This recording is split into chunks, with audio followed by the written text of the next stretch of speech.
Arch-oboblers, lights out, everybody.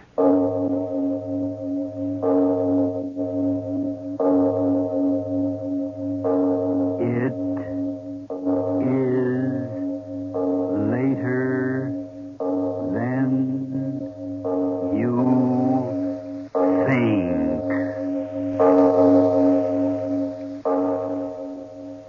This is Arch-obobler bringing you another in our series of stories of the unusual.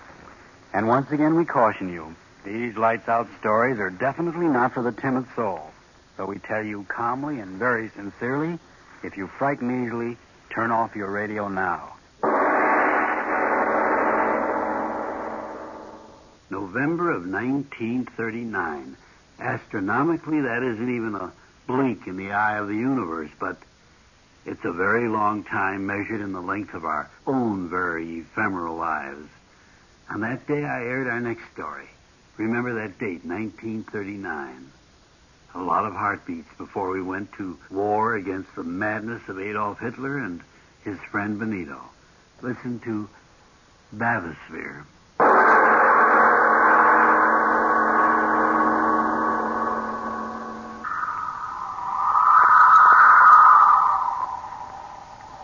The sea is very quiet.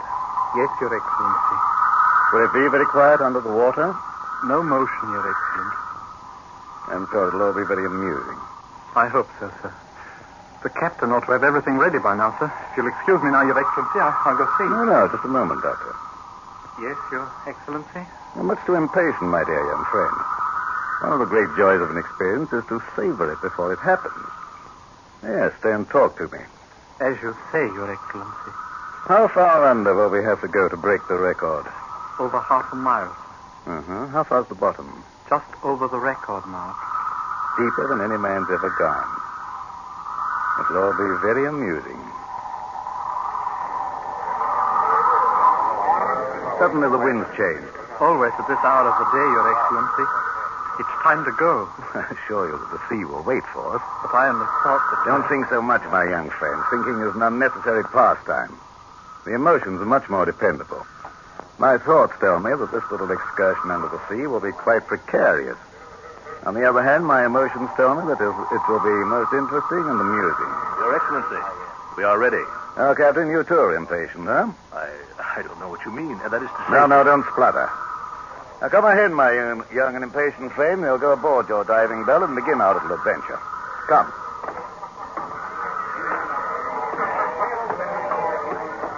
Attention! You see, Your Excellency, we are quite ready. Oh, Doctor, is everything to your satisfaction? Did you put in an extra oxygen tank, Captain? Yes, sir. Everything just as you said, Doctor. The telephone communication been tested? 20 times. Searchlight? I assure you everything has been tested, Doctor. The winch goes smoothly now. Why, yes, I believe... I don't want you to believe. I want you to know. But I assure you... Go and test it at once. Yes, Doctor. At once, Doctor. All right, men. Test number one. Aye, sir. Test number one. Slowly. Slowly there. Well, your thoroughness is most commendable, Doctor. We are going half a mile below the sea, sir. Nothing can be left to chance. The pressures down there are almost beyond imagination. Yes, I know. Particularly on this dive, everything must be perfection. You mean the record? I mean, Your Excellency, that your life is precious to the state. Yes. The press of the world has known me only as a record breaker in the world of what they so quaintly term power politics. By nightfall, they'll herald me as a record breaker in the world of science, eh, Doctor? If all goes well, Your Excellency. If? You have doubts? No one can predict the ways of the sea. What are you talking about? We'll be quite apart from the sea inside of this steel ball, this Baythysphere. Oxygen to breathe, telephones with which to communicate, lights with which to see. Why should there be any question? Question of the human factor, Your Excellency. If you're as cautious as they said, I like that. I, too, am a cautious man. Oh, yes, indeed. My success has been based upon determining that the unpredictable cannot occur before I, shall I say, embark upon my bold adventure. I'm talking quite frankly with you, are you, Doctor? Well, it pleases me to do so. For a few hours, we'll be locked up in that steel ball. There's no reason you shouldn't know a little about your leader, is there? You honor me, sir. For example, I know beyond a shadow of a doubt that the steel cable which will drop us down beneath the ocean has strength enough to hold 50 such steel spheres as the one we'll be in. I know, too, that you've made 30 such descents towards the floor of the ocean without the slightest misadventure. The men on this cruiser, they are specially trained for the work. And with my life in their hands, I'm sure they'll be particularly careful on this descent. Hey, Doctor? There is no doubt of it, sir. All ready now, sir. Shall we go now, Your Excellency? Yes, of course, of course. Careful, Your Excellency. The deck is quite wet here. Well, thank you, Captain. Very thoughtful. Thank you, sir. Attention! No formalities. Let the men go about their business so we can get started. Yes, Your Excellency. At your work, men. Would you like to get into the Baythysphere first, Your Excellency? No, after you. Quite a small doorway, isn't it? How fortunate we're both small, lean men, Doctor. Lean men. Caesar once said something about that sort, didn't he? I don't know much about that sort of thing, sir. No, I didn't imagine, sir. Get in, Doctor. I'll follow you. Yes, sir. Head first into the steel wall. Quite without dignity, eh, Captain? Shall I help you, sir? No, I'll make it all right. You ready for me, Doctor? Come ahead, sir. And careful of the bolt end, sir. Careful. That does it. You're all right, sir? Yes, of course I am. Well, what are we waiting for? Captain. Aye, sir. Close her up. Aye, sir. Your ears. Cover your ears, sir. Huh? The bolts and wing bolts that hold the door shut, they have to be tightened by hammering with a sledge. Cover your ears, sir.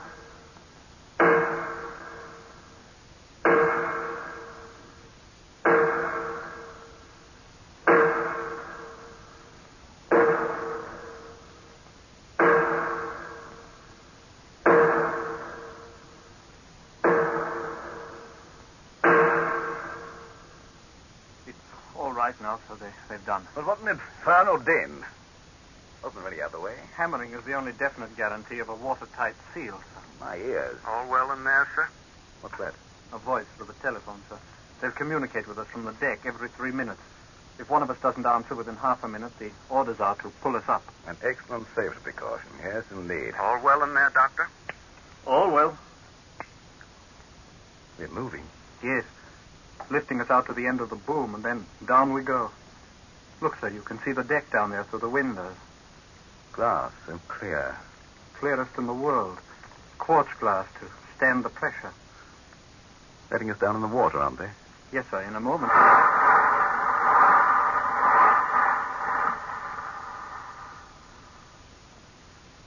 We're under. Yes, I'll turn the oxygen higher.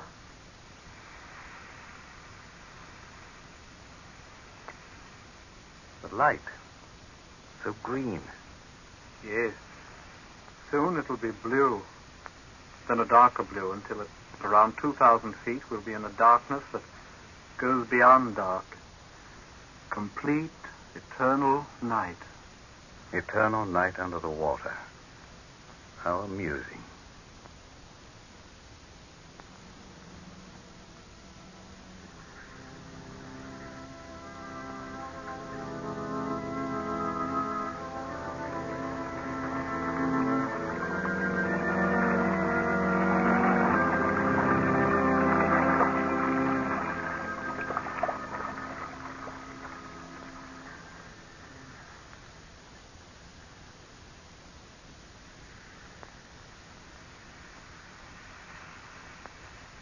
All well down there, sir? All well. How far down are we? About 1,100 feet, sir. It's hard to believe it. There is almost a quarter of a mile of water crushing down upon us. The word crushing is most inappropriate at this time, my young friend. My apologies, Your Excellency. I've been watching the water. You said it would be as night. Yet it isn't black, it's blue. Strangest blue. A few more 100 feet and there will be no more color in the water, sir. The light out there. What? Well, I can't quite make it out, sir. Perhaps some sort of a luminous plankton. It's amusing. The fishes carrying along their own electric plants. The dark's alive with them, sir. Oh, look, sir. What? That small flat fish. You see, even his teeth gleam with the luminous mucus. I've caught that sort in the trawls. They can eat organisms as large as they are. Wait, I'll turn on the searchlight and you'll see. No, never mind. I didn't come under the sea out of any interest in those bits of fish. As you say, sir. They light up like a train in the dark. Or would the portholes of a boat be a more appropriate figure of speech? Well, seeing one, seeing them all. All well down there, sir? All well. How far down now? Ask him. How far? 1,350 feet. Right. You make good time, huh? Yes, sir. They lower us very quickly, sir. A 6-foot ball containing a very earnest young man and the leader of the state. Headed for... What should we say, Doctor? A new record, sir. Is that as far as your imagination carries you? At the moment, I cannot say, Your Excellency. Well, perhaps when we reach the end of the cable, we'll discuss life and death very profoundly, eh, my friend? Philosophy under the sea. Yes.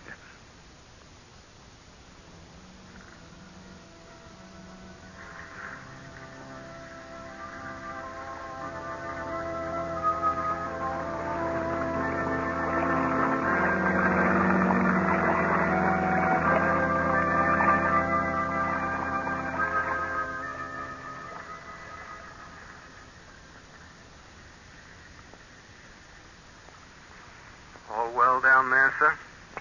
All well. 2,200 feet. Right. How much further? We've 4,000 feet of cable, sir. You were right. There's a darkness out there now that's darker than any night that man has ever seen. It's amusing.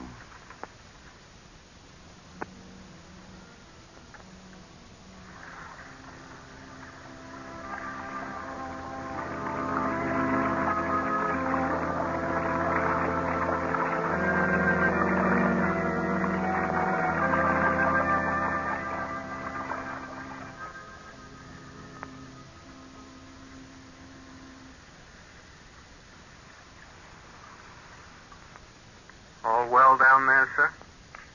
All well. 2,800 feet, sir. Right.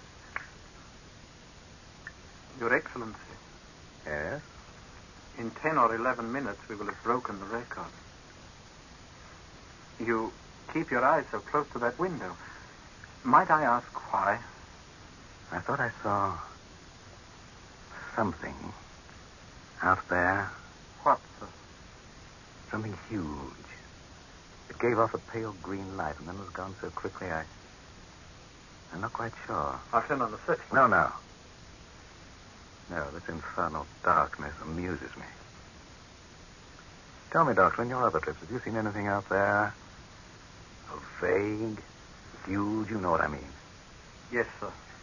Several times. Well? Shadowy and indistinct. I couldn't say what, sir.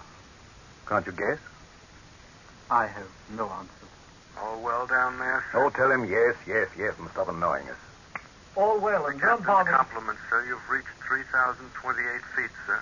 That was Beebe's record. Huh? The old one. 3,030, Broken it. 3,100, Doctor, that's quite enough. 3,150, Doctor, did you hear me? Broken the record on a few feet to spare. Order them to hold us up. 3,200. Doctor, you out of your head? I gave you orders. Have them pull us up. I've had enough of this. I tell you that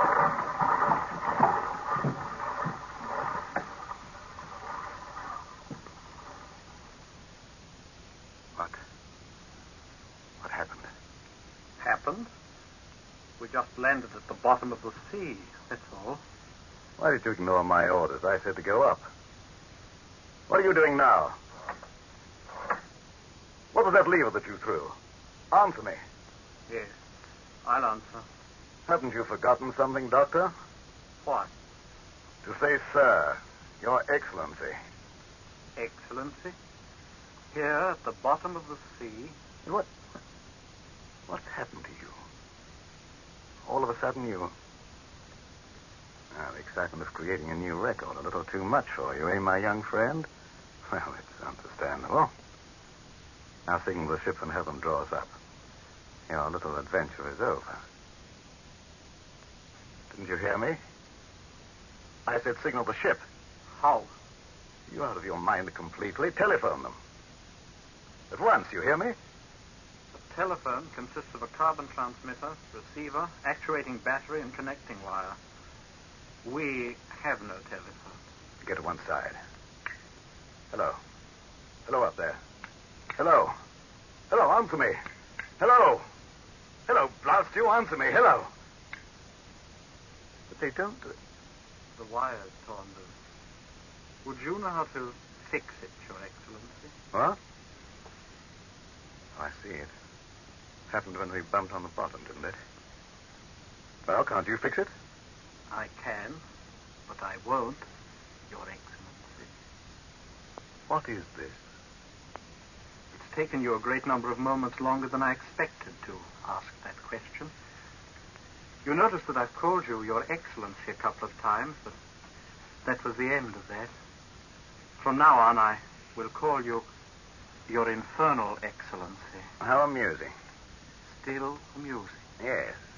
I don't believe it. You think it's some kind of madness on my part, but you'll do something about it. Not I, you. I? You have an emergency way of signaling.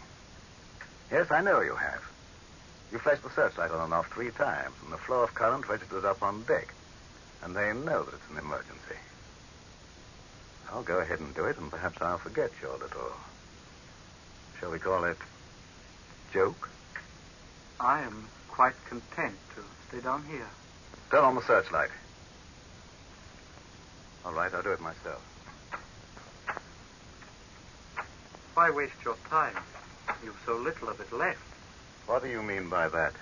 The searchlight, too, is disconnected. Why? There is no need of it. It will be best to die in the dark. Die? Yes. This is impossible. I investigated you, your record, your family, your associates. Clearest record in the state. You have no reason or the will to kill me. Kill me? It's really funny. A young, empty-headed fool kill me. It's very amusing. You'll be afraid soon. Is it possible that you've forgotten the final emergency signal, you fool? Yes, I said signal. The signal of silence.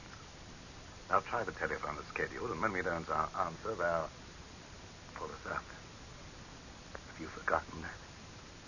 It's been more than 3 minutes since the last signal. If what you say is true, why aren't we moving?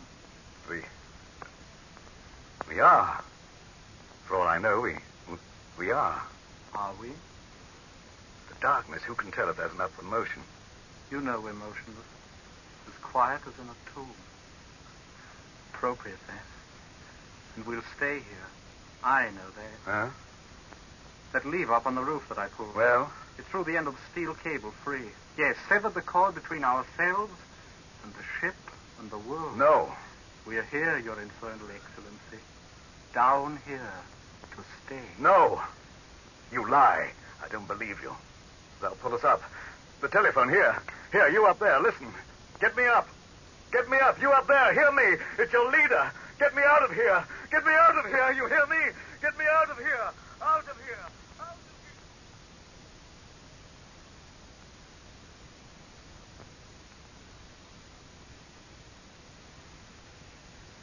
Unbelievable. Oxygen left for another hour, and it takes you 10 precious minutes of your precious life to believe. You do believe you're going to die now, don't you? But I'm sure nothing could happen. Every detail of the machinery. The record of every member of the crew. And I was one of those who was perfectly harmless, eh? Yes, you're past. Since a boy trained in the schools of the state. Your father an official. Why do you do this to me? Why?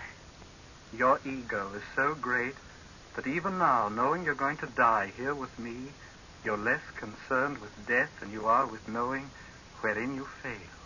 Answer me, why do you do this? You were trained in my schools, brought up to think the way you should think. Who up there made you do this thing, and why? It will be a slow death. As slow as the death of my country. Answer me, who and why? Your mouth will bite for air, and there won't be enough to let you live, and yet there'll be enough so that you won't quite die. You'll tell me you will. Your lungs will reach up through your mouth, a breath of air, just another. There won't be another. And as you die, you'll know it. I want to know one thing. Why do you do this? Why? Yes, I'll give you your whys. You trained me in your schools. And from morning to night, what went into my head was only what you decreed was right and proper for a good citizen of your eternal state to know. Yes, you crammed my head full. But there's one place you and your books and your speeches couldn't reach. My heart. Your heart? Yes, heart. You heard me, heart. My head said believe. My heart said no. My head said obey. My heart said no. That's where you made your mistake, you devil. You didn't start in young enough with me. For the heart that was born inside of me has brought you here to die. I don't understand. Wait, I'll turn a little more oxygen on. That'll give me a little more strength to keep on telling you your whys and cut the breath left for you after I'm finished. What was I saying? Yes, that you didn't condition me quite well enough. Should have started with the embryo. For somewhere along the line, a little humanity got inside of me that cried out against what you were doing. It grew and grew until it said you had to die. And you will die. Yes, here in the black under the sea. And they won't roll drums for you, march for you. Ended here. What have you to say to that? You fool. Fool? Is that all you answer? Yes, fool. You think I'm a fool to die here with you? You call me a fool when I know that ending here I give a new beginning to those up there. Yes, such a fool. Oh, stop saying that. They won't say it back in the cities when they know that they're free. You fool. You think the freeing them of me will make them free? Yes, of course it will. I call you fool again. How do you think I became the head of the state? Through my great wisdom? I'm really not so wise. Through my great courage? No man has courage of that sort to stand up single-handed against the bullets and the bayonets of the entrenched powers. And how? How did I do it? With lies and ruthlessness and cruelty, I know. You don't know a thing. You saw the end result surrounded by pomp and circumstance, and you couldn't see the means. All right, I know I'm going to die. When a man is expected to die as long as I have, the actuality isn't quite as frightening as you might think. Since I am going to die, I'll have the one small satisfaction of showing you that you're an empty-headed fool. Stop saying that. Oh, you too have an ego. Apparently it's lived for weeks on how you'd make me plead and beg and squirm down on my knees. I had a few moments of hysteria, didn't I? You like that. But you don't like this. My sitting in the dark so calmly telling you that you're a fool. I haven't failed. You're here. You failed because if you're killing me and yourself to give them back their freedom, whatever that word means, you're dying quite in vain. You're saying that because you think... No, don't talk. Listen to me. I'll tell you where you failed. I came into power not alone through my own strength, but because the conditions of our country were such that other men sitting on their wealth came to the decision that I alone could keep them there. But it was you... I tell you, listen. When an ancient rule of privilege is threatened, it seeks to live no matter what the cost. The cost to them was me, and they found me worth it. For I threw to the mass none of the wealth they'd worked to build, but only fighting phrases of prejudice and hate that cost the men who made me nothing but the rent of the halls for the simple to hear my opiates. And so I call you fool. Fool to die and fool to kill me. For the conditions that made me will still exist when I'm dead. You free them of me. But what of hunger? What of ruthless exploitation? These will still be free up there to put hate and desperation into men. And so the ones who gave me power will find a new leader to stop the rumblings of rebellion with all the tricks that I taught them. A new leader. You hear me, fool? A new leader. No, it isn't true. It can't be true. It's so dark. If I could see your face, to see the fool discovering he's a fool. They will be free. They will. What magic do you think will come into the air when I'm dead? Will men forget their greed and say, oh, we've quite enough. That's enough for everyone. Let each share according to his needs. No, fool. With me or without me, the game will be played just as it always has been played. So you're a fool and die like one. Well, what could I have done? I had to do something. I'll tell you what you could have done. You could have done the one thing that would have in time helped destroy not only me, but those who made me. You could have gone to the people. What? Yes, walked among them, worked among them. And at every chance whispered to them the things I kept from them. A noose would have been around your neck every time you opened up your mouth. And yet, in that talking of liberty and freedom and common decency and all the rest of that sort of thing, there'd have been far more meaning in this futile murdering of me. I've had them hunted down and shot, each of those who dared to whisper among the people. But as they died, I didn't call them fools, because I knew that they were wise. That only through the will to live and do of the great bludgeoning mass of their people was their hope of making that new world they wanted. Oh, why have I bothered talking? The air's thick. I'm tired. Hand me something heavy, fool. Why? Why? More explanations? All right, the last one. You think I'm going to sit here and wait and count my every breath until the dark's crawling with horrors and I'm No. I'll end it now, quickly. Yes, faster than a bullet shot. Give me something heavy, I tell you. I'll smash the glass. The water, tons of it, smashing in. I'll be dead, faster than the thought, and that'll end it. Give me something to smash the glass, or I'll... There, sir? All well down there, sir?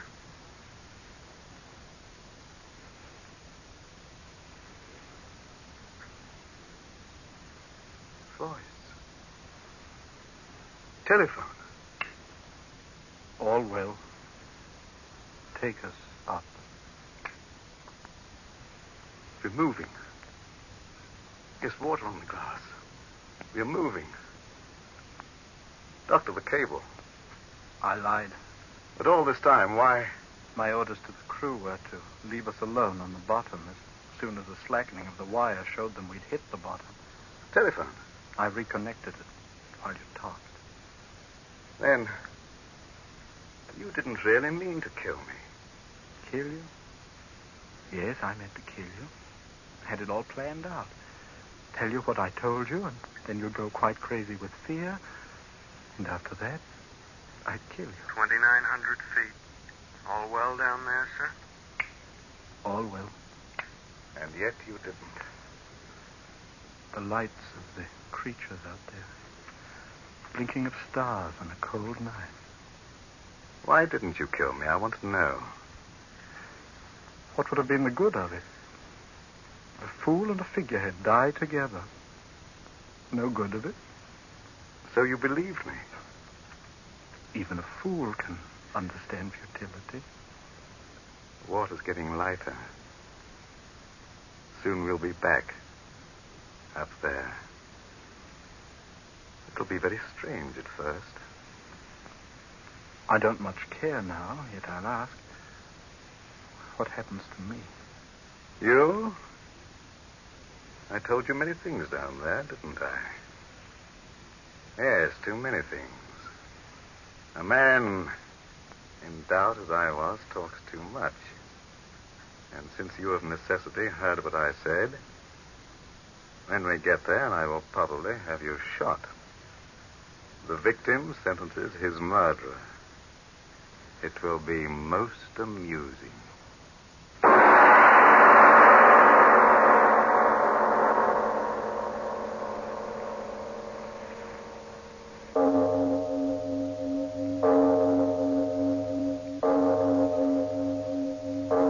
It